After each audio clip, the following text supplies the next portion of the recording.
Welcome back to Garden of Giants YouTube channel. This is Chris Brown, and today we are going to start a very fun series that I think a lot of you will enjoy. It's going to really focus on sunflowers, the giant sunflowers.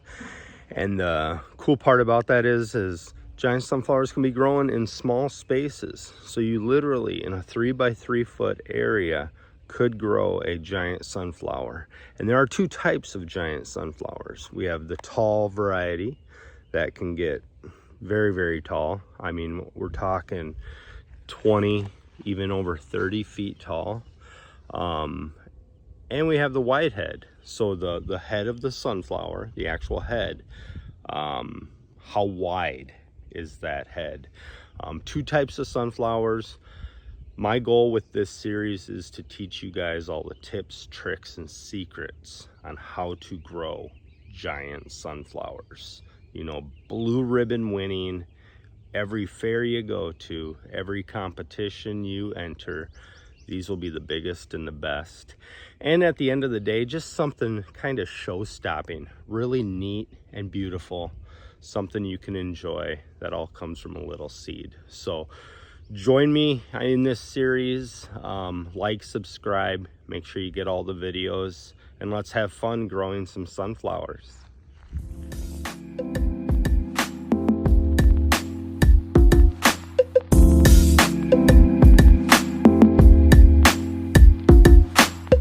Hey giant growers, just wanted to show you what I put in my sunflower holes. And really, you could almost replicate this to pumpkin and tomato too, although there are a few things I do with sunflower that I don't do with the other ones. But the very first thing I do is I start with a very good mix of organically rich soil. And the soil that I get, if I bring it in off property, which now that I'm at a new place, I have to, because this soil here is basically just sand and rocks.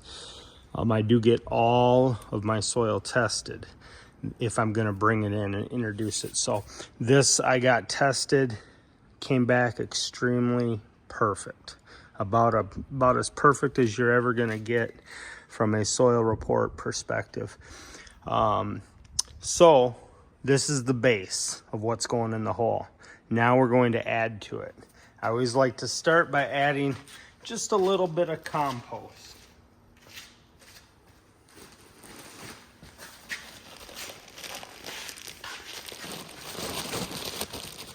This is mainly leaf and grass. It does have some manure in it, cow manure.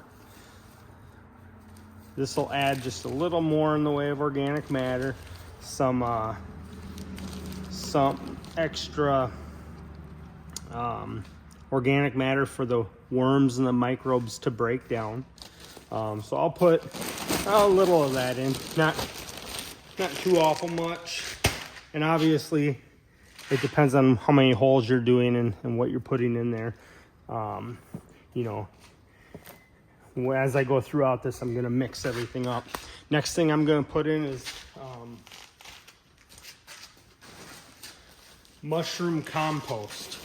Mushroom compost is going to be, for the most part, old manure and clay, and it's very high in organic matter. Will hold that moisture in and retain it. I mean, you can just tell. In fact, let's do this. See that? Has the ability to really hold in that moisture. So for me, in a sandy environment, this is extremely beneficial. We'll throw some of that in. Again, mix.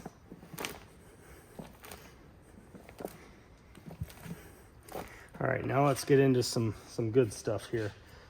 First off, we'll throw in some worm castings.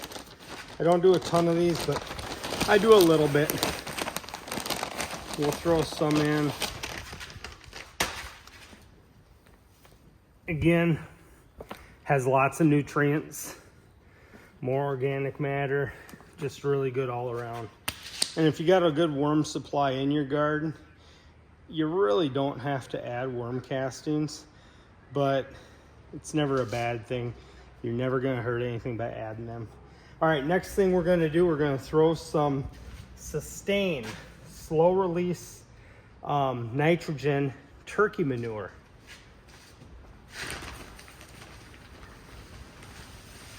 And some of this stuff you might not be used to seeing, so I'll kind of hold it here. I don't know if you guys can see that. I think you can, but I'm gonna just put this. So this is important. You want the extra nitrogen for the sunflowers. It's extremely important because sunflowers, kind of their entire engine runs on nitrogen as they're growing to either a tall or a wide head. You want that really good, strong plant growth. This is one of the components in that.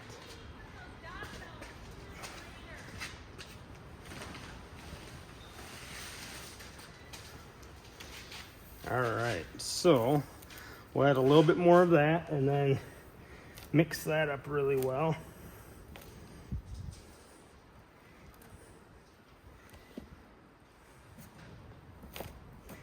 All right. Now, another thing we're going to add is, let's throw in some seaweed. I always like a good seaweed in there.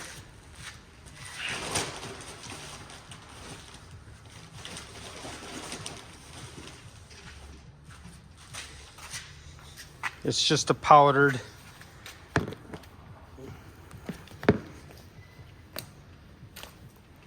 it's a generic brown bag it comes in. I don't do anything too fancy. I know Neptune's Harvest has some, but this is just a ground up seaweed.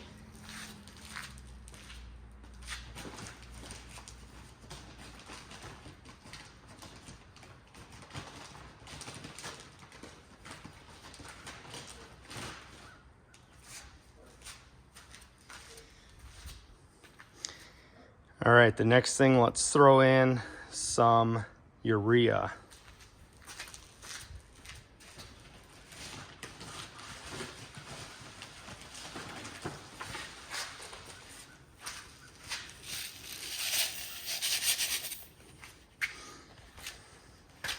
All right, urea is important.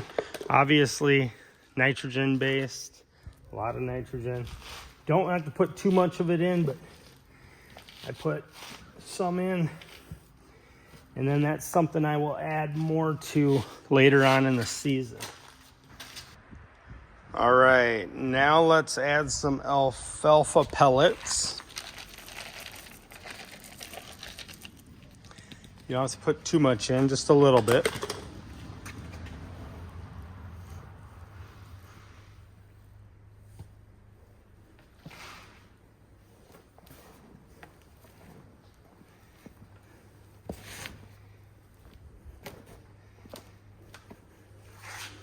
All right, and then let's throw some humic in.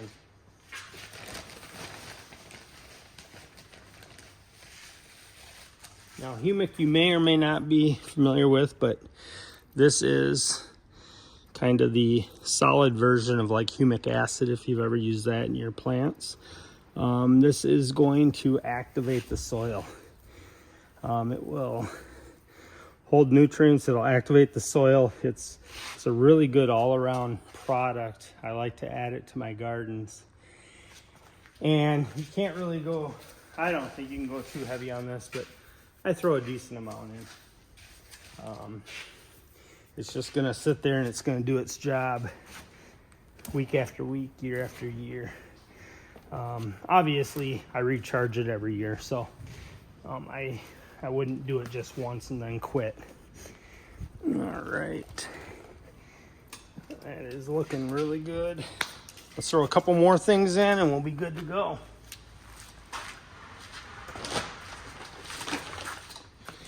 All right, last couple things. Gonna throw some root shield on.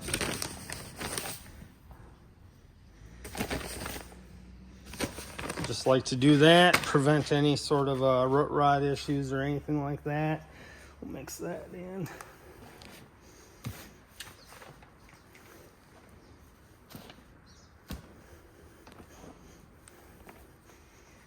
All right, perfect. And last but not least, pick out your favorite time release fertilizer. I like to throw a little of that in. Only reason why I do this is this is a very, very insignificant part of your nutrient plan, but it offers a little bit there that is released in a timely manner. You can be, 1 month, 2 months, 5 months, 6 months, whatever. But a little bit of nutrients is being released at different times. So the way I look at it is, if your plant has consumed a lot of the nutrients and your little hair root is, in the soil, and it's consumed all the nutrients in that area, obviously the hope is there's more leaching down by that root. But if not, you're hoping that, these small little time release capsules will dump out a little bit extra nutrients throughout the season. So a lot of people would think this soil is just jacked, and it probably is, but we're trying to grow the biggest stuff in the world. And for this situation, we're trying to grow sunflowers, giant sunflowers. So now what I'll do is I will take this amazing soil, and this will be what my sunflowers start in. It will go into the hole, which I'll show you guys here, and then I will plant the seeds directly into the ground. I don't transplant. So we got to make sure the soil temperature is at least 50 degrees, which we've had a couple warm days here since the day I was digging the hole, and it just started pouring on me. So I think the soil is getting pretty warm now. I think it's ready. So that will be the next step. Thanks so much, guys. All right, giant growers, we have the soil all mixed up, and we are going to introduce it into the hole. I'll probably just, to be honest with you, just dump. Just get it in there like that. Excellent. And depending on how much I got here, I may have to make up one more batch here. But we'll see what we got. All right.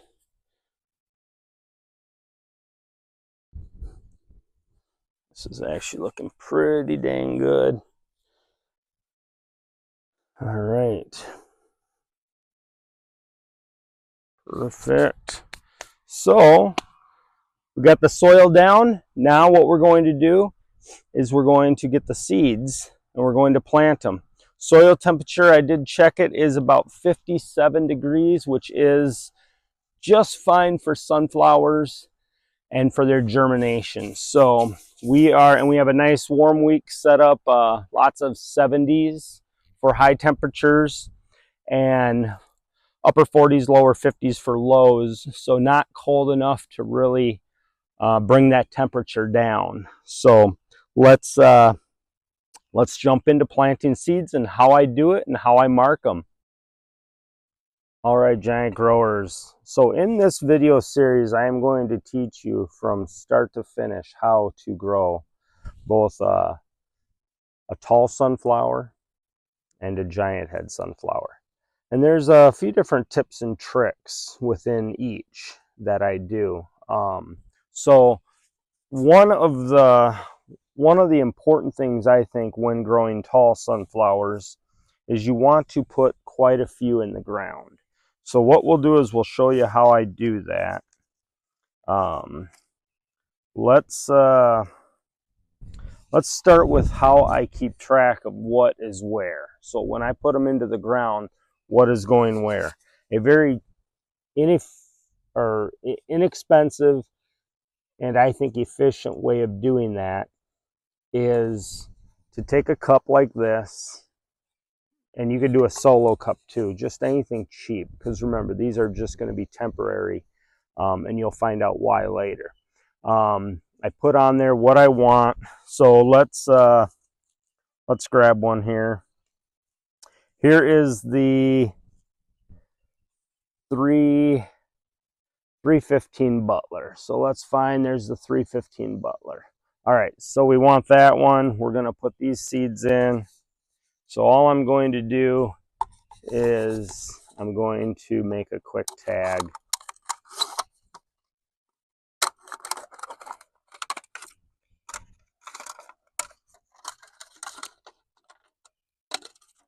All right. Quick tag, permanent marker. So what I'm going to do now is where I plant my 315s, I am going to have just a cheap temporary tag. And because what we're going to do, kind of the goal of this is we're going to plant a bunch of them, and then we're going to see who's the fastest growing, the tallest growing, and then we're going to weed them out. That way we get the most vigorous and the strongest growing. And I'll show you what that process looks like as in future videos as they start growing. I'll show you the method of doing it and then how to pick the ones that you don't want versus the ones that you do want. So first, let's take the seeds. It's like 5 seeds we have here. So depending on which way you're going to do it, you're going to plant these. You don't have to go all that deep. I like to go about a 1/2 inch deep, maybe even an inch. That'd be at the most. And I'm actually going to, let's do it this way. So I'll start my tags here and then I'll move them this way. So the next tag will go here and then so on and so forth. And then it doesn't matter how close you plant these. I mean, don't get them too awful close to each other, but they can be somewhat close because your goal is it's going to be a kind of a fight to the finish. Whoever gets going the fastest and is the strongest, you're going to then eliminate the rest of them.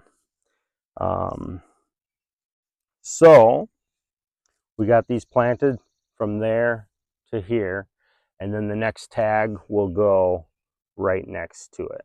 So the last one's here, the next tag will go here, and then we'll put in the next row of them. So real simple, a very simplistic way of doing it.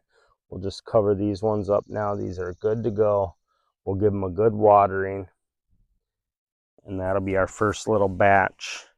And then I'll just go through and I'll fill in this entire area, and then we'll take a look at it at the end here. All right, Giant Growers, the finished product. There we go. Got everybody in the ground. And what that means is we're just going to wait for, we're going to water them in really good. We're going to wait, hopefully in a few days, we will watch some little sprouts take place. And then what that means is then we can move on to our next process, which is a very important process. But I did want to show you real quick before we go. Real tall trellis here. This is what's going to be used as they grow up to anchor them in place so that you don't run into issues with the wind blowing them over. So nothing too fancy, more functional, but I'll show you how that goes as these baby tall giant sunflowers start to grow. Thank you so much, guys, for watching. As always, I really appreciate it. Hit like and subscribe if you like these videos and you want to see more. I have plenty more coming, not only on sunflower, but we're going to continue pumpkin. We're going to continue tomato. Even butternut squash is going to get into the mix, and maybe even a few others. We're gonna really diversify this year and show you guys how to grow hopefully a little bit of everything, because after all, we are Garden of Giants and we like growing everything giant, right? So definitely subscribe and come along for the journey. It will be a fun year, an interesting year. Every year is a good year because you learn stuff. And I just appreciate each and every one of you so much. So until next time, grow 'em big.